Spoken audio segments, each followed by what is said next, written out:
Hello, everybody. I'm Rish, your host. Welcome to the Product Marketing Show. Today with me, I have Shehu. Hi, Mo. Thanks for coming up. Hey, Rish. Good to be on the show. Great. Mo is a content marketing lead at Free Agent CRM and currently lives in Johannesburg. So, Mo, our first question today is around content marketing. Can you share how did you land up into this space? What were you doing before? Can you share some insights? Sure. So I've been a content marketer pretty much my entire career. I started out in academia where I was lecturing computer science and informatics, which involved a lot of preparing content. And then I moved into advertising and social media and found my way into B2B SaaS content marketing. So that's kind of how I ended up in that space. I enjoy doing it. I love teaching through content. I think content is a highly under-leveraged resource. And my goal is to get more companies and creators using content to share their expertise and obviously monetize and grow their categories. Nice. And when it comes to content marketing, how should organizations be thinking about approaching content, mostly on the growth perspective? Yeah, I think the way I look at it, content is something that is, like I mentioned earlier on, deeply under-leveraged because lots of companies, reduce content to this marketing tool, but content is actually something that you can leverage across the entire organization beyond just marketing, your sales, of course, but there's also HR, how you communicate with candidates so that you can attract the top applicants in the field. It is in finance, how you communicate with your investors and your board. It is in engineering and product development. The kind of content you create allows other people to understand the vision that you have and for them to communicate better with each other. So I think from a growth perspective, content right now assists through SEO, through social media, but there's so much more companies can use content for to supercharge that growth and get even further than where they want to be. In your view, what do you see organizations, specifically B2B SaaS, doing right, and what are they doing wrong? I think what they're doing right is that they understand, or at least they have some sort of understanding of how customers buy today. The old model is that, customers go in from the top of the funnel and then the middle of the funnel and then the bottom of the funnel.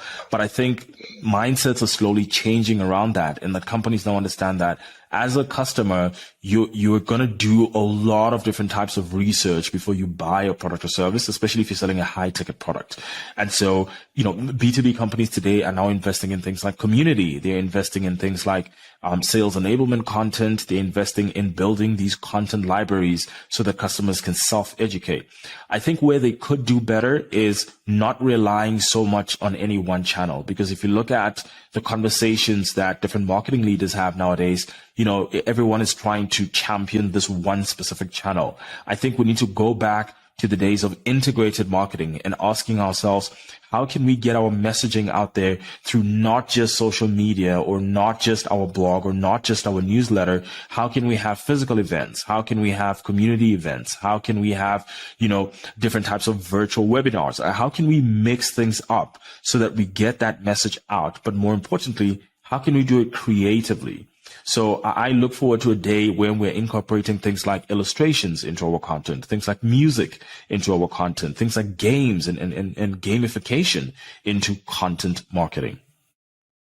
I think interesting you say that, and like how you said, the traditional model of entering from top of the funnel, I think that's being changed.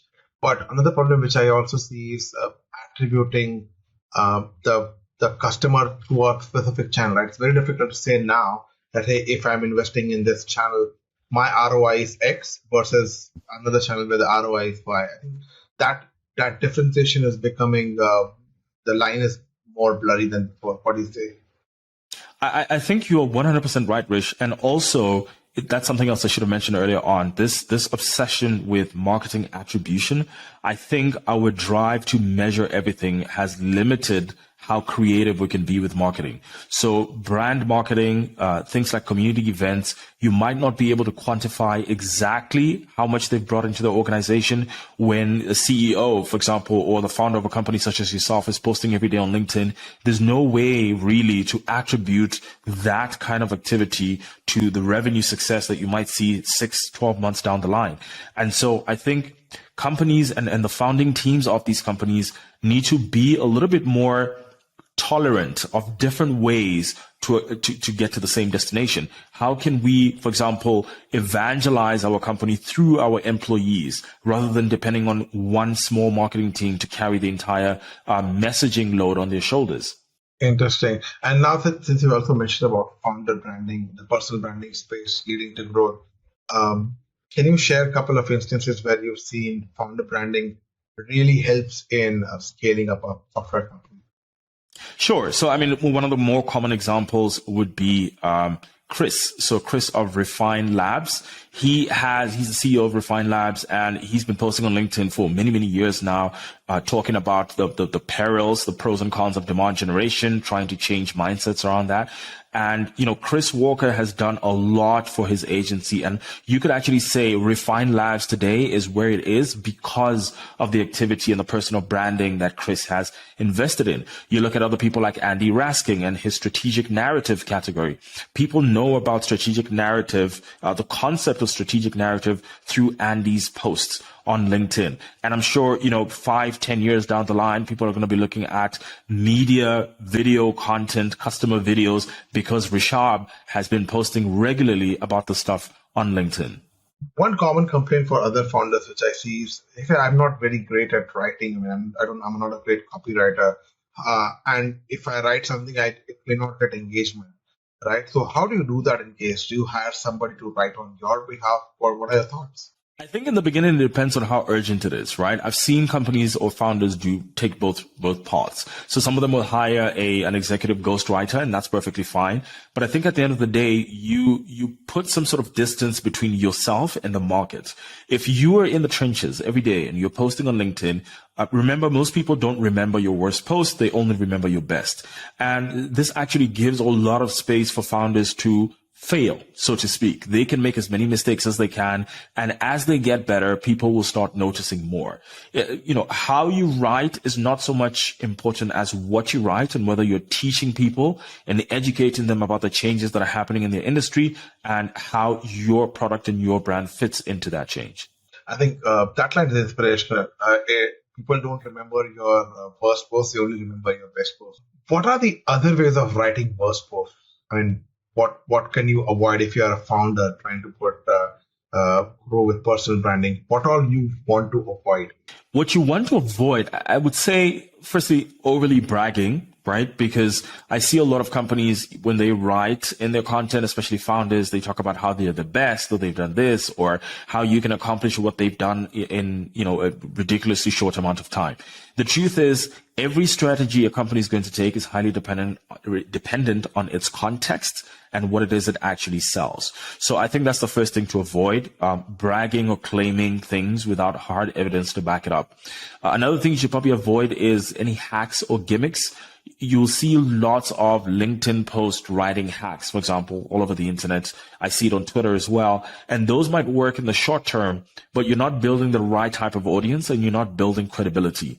So I say, think first of how can I build credibility? How can I teach? How can I show people that I'm an authority on this stuff and that I've thought a lot about this stuff, and the rest should take care of itself. And also maybe avoid focusing on output. So your likes and your comments and engagement. If you're creating good content and engaging with others who are also creating good content, they will naturally go over to your profile and check out what it is that you're writing. And once they like that stuff, if they like that stuff, they'll tell others to jump on. Credibility is the number one North Star every founder should be focusing on in their content marketing efforts. Nice. Now coming back to younger B2B SaaS, if I'm a startup and I don't have huge budgets to create like bunch of content for content marketing, where should I begin? What are the top 2 or 3 things you would say one should start with because they are high ROI? I would say a newsletter is one of the highest ROI and long-term plays you can make as a founder.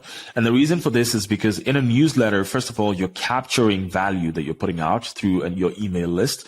And as any marketer will tell you, that's one of the most important things that you can build in the beginning. So a newsletter firstly forces you to build up some sort of a publishing cadence, whether that's weekly, whether that's bi-weekly, whether that's a couple times a month, or even daily. I've seen some founders do it daily.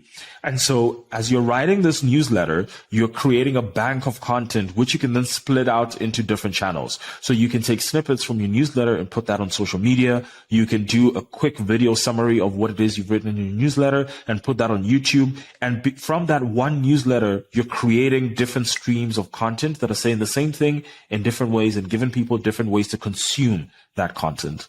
Interesting. And apart from newsletter, what could I do? Should I jump on to creating content for SEO? Because normally it takes more than 6 to 10 months to get back on search engines. But what are other tools we think which you would do?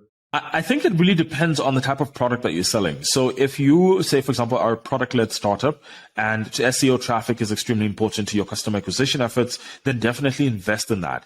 But if you're selling a slightly more complex product or service, maybe managed IT or cybersecurity, thought leadership is a lot more important. And in that sense, you need to be where people are. So this will likely be LinkedIn and Slack communities where the leaders that you're looking to reach hang out. And in those places, what they want to see is how you think about certain things within their space. They're not searching necessarily for, top 5 best cybersecurity software. They could find that, or their interns could find that. What they want is your thought leadership and how you execute and what you've experienced and what they should avoid. Kind of like what you're asking me on this podcast right now. I think this was really useful, Mo. Thank you so much for taking our time.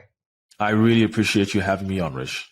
I have one last question. If somebody from our audience would want to learn more about content marketing or get some piece of advice from you, how can they get in touch with you? So I am at Shehu PhD on LinkedIn, Twitter, Instagram, Facebook, pretty much everywhere. And I've also got my website, mohammedshehu.com. So Shehu PhD is SHEHU and then PhD. One word. Lovely. Thank you so much and have a lovely day. Likewise, Rish.